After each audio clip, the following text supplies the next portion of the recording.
The book of Revelation isn't about the future. It's actually about the past and kind of the present, but not in the way you think. Don't worry, I'm going to give you specific interpretations of the beast, the 666, and the four horsemen of the apocalypse. This is going to be fun. Hi, I'm Jeremy. I'm a deep skeptic, also a pastor.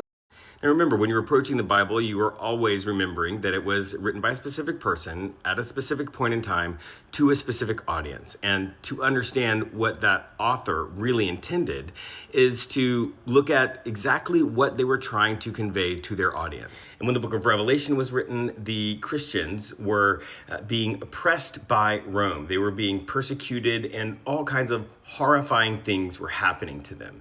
And that puts them in this existential crisis of a God that is all powerful and loves them, that is not stopping the horrible things from happening. And so you have to figure out, like, what do we do? How do we deal with that theological problem? And Revelation addresses that directly in a couple of different ways. So at the highest level, the book of Revelation uses vivid imagery to expose the violence, greed, and idolatry of Rome. It unmasks the empire as a beast that is devouring the vulnerable. And it presents the Christians at that time with a choice between faithful resistance and accommodation to oppressive power.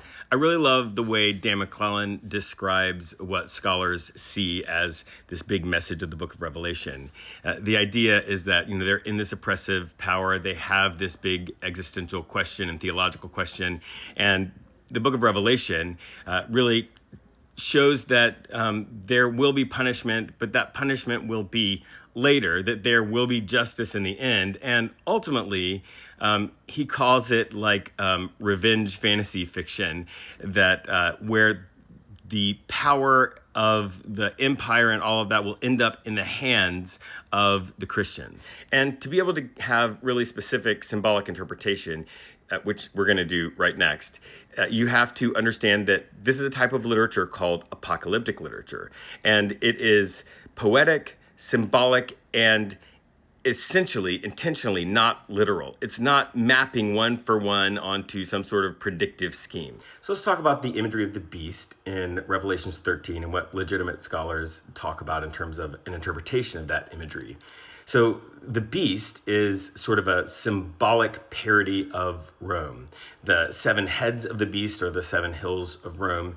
The story about the beast having a mortal wound and that wound being healed is symbolic of Nero's death. And a legend at that time called the Nero Redivius legend that said that Nero actually didn't die in 68, but that he was going to return to rule Rome. And then there is the fact that the beast gets its power from the dragon, and that is symbolic of the sort of spiritual corruption in Rome and the way that they maintain their power through violence. And we can't talk about the beast without talking about the mark of the beast, the 666 number.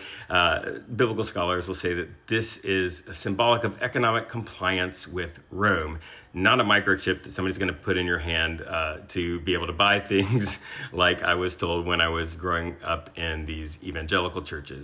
And the number 666, it's complicated. The interpretation of that number and that symbol, there's a bunch of different ways.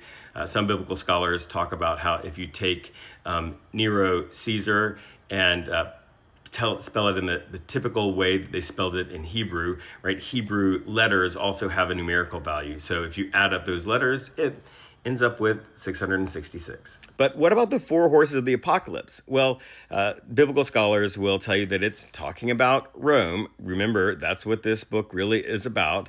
The white horse is conquest, the red horse is war, the black horse is famine, and the pale horse is death, right? That makes sense. And actually, you see this in other parts of the Bible, like in Zechariah 1 and 6. And it's basically the typical pattern of imperial expansion, right? You have conquest, militarization, famine, or scarcity of food, and then mass death. But this symbolism is actually something that can help us deal with the present. And I think that's important. But the Bible is a spiritual text, and when people read it, it's fun to read it in its historical context, but the goal of a spiritual text is to help you grow spiritually and become a better version of yourself and all of those things. And so when we think about the four horsemen, that imagery is really about this cyclical oppression and violence. And when we understand those symbols that I just said, we can see that, yeah, it's Rome, but there's conquest now. There's war right now. There's famine right now. There is death right now. And this isn't saying that this is God's judgment on humanity. This is really humanity's judgment on itself. It is what we are doing to ourselves. Remember, this book was calling those ancient Roman Christians and asking them, giving them this choice: faithful resistance or complicity with this oppressive power of the empire. And that choice is a choice that we continue to have today.